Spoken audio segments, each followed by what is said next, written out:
Today we'll be taking a look at the 4th release of Windows 10 22H227.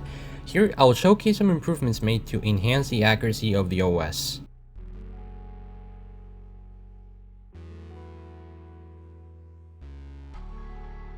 Starting with the desktop, Start is Back is now the only program that provides both the start menu and taskbar, both in the basic theme by default, but you can still get the arrow theme. In fact, setting it up is a lot easier now with included scripts that automatically perform a few tweaks to the start menu, taskbar, and Windhawk mods. After running the scripts, open the task scheduler and enable the following tasks. Finally, log off and log back in to see the full changes.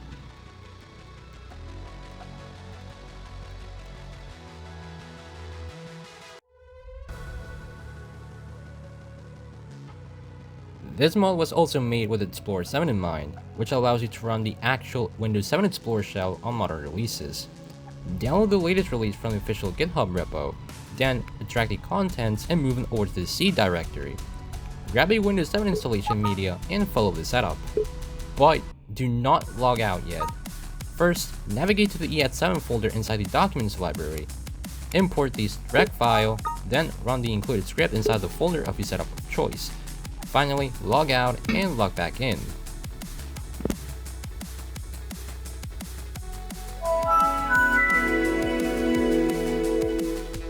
As for the classic theme, you have to open advanced properties from the color and appearance applet, selecting either Windows Classic or Windows Standard before logging off.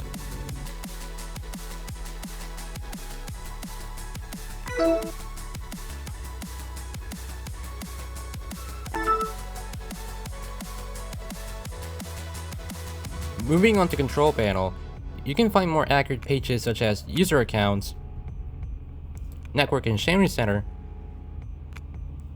Color and Appearance, and Internet Options.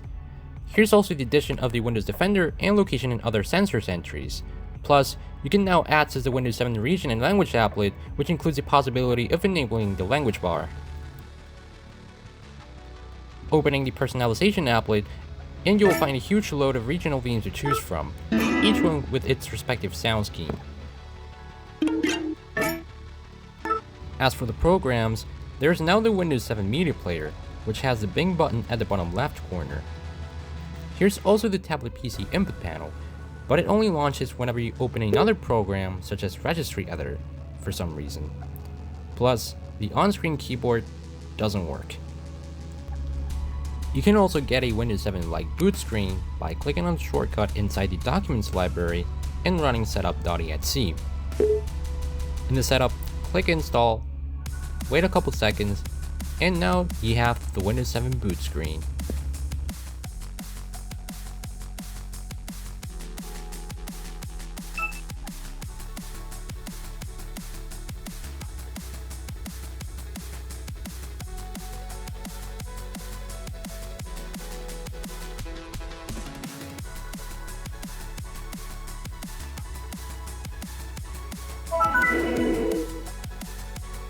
As always, you can find the credits of the tools used in this mod.